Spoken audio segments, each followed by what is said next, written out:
So I come home from work and check my mail just like any other day of September 2017, and I come home to find a letter addressed to me that was application for a department store credit card that had been applied for and rejected. And I thought this was really strange because I didn't apply for this credit card. Opening my mail every day just felt like I was going to find something bad. You know, somebody obviously has my name, my address, my social security number, my phone number, who knows what they have. I think I received maybe 10, 11, 12 different credit card letters in the mail saying that I had tried to open up credit in my name. So, you know, it was routine. I open up the letter, I call the number, I speak to somebody on the phone, taking time off work to deal with this. I had researched like everything of how to protect myself, and you know, they recommended filing a report with the FTC, and they recommended calling the IRS, so I did that. They recommended filing a police report, so I did that. I had found that you can put like a security alert or like a fraud alert on your credit, and so I had to call Equifax, Experian, and TransUnion, the 3 credit bureaus, to put on a fraud alert onto my credit, hoping that this would, you know, stop any other potential you know, bad person for trying to open up credit in my name.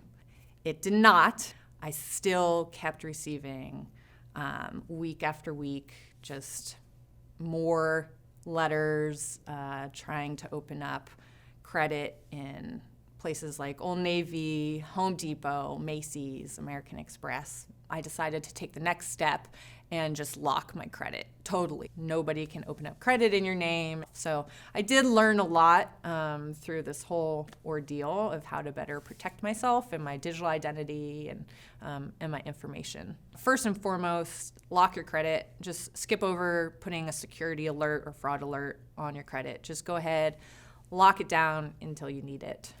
The second thing that I learned was to stay on top of your mail. You know, a lot of these letters that came, they looked like junk mail, and it would be very easy for me to just throw them aside.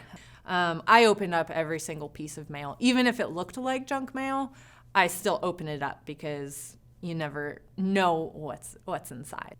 Thirdly, anytime I talked to somebody, anytime I received a letter and called the phone number, you know, I put a date, I wrote down a date, I wrote down the person's name, you know, when I called them.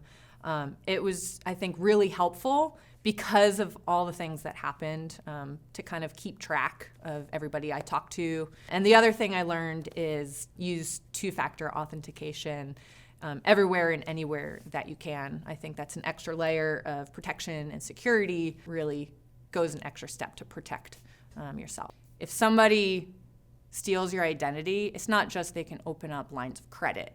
They can open up a mortgage in your name. They can open up utility accounts in your name. They can file your taxes fraudulently in your name. And it's something I'll have to deal with the rest of my life. Anytime, you know, I receive a piece of junk mail or receive a call from an unknown number, you know, something in the back of my head that is always a little bit worried that this is all gonna resurface and I'll have to deal with it all over again.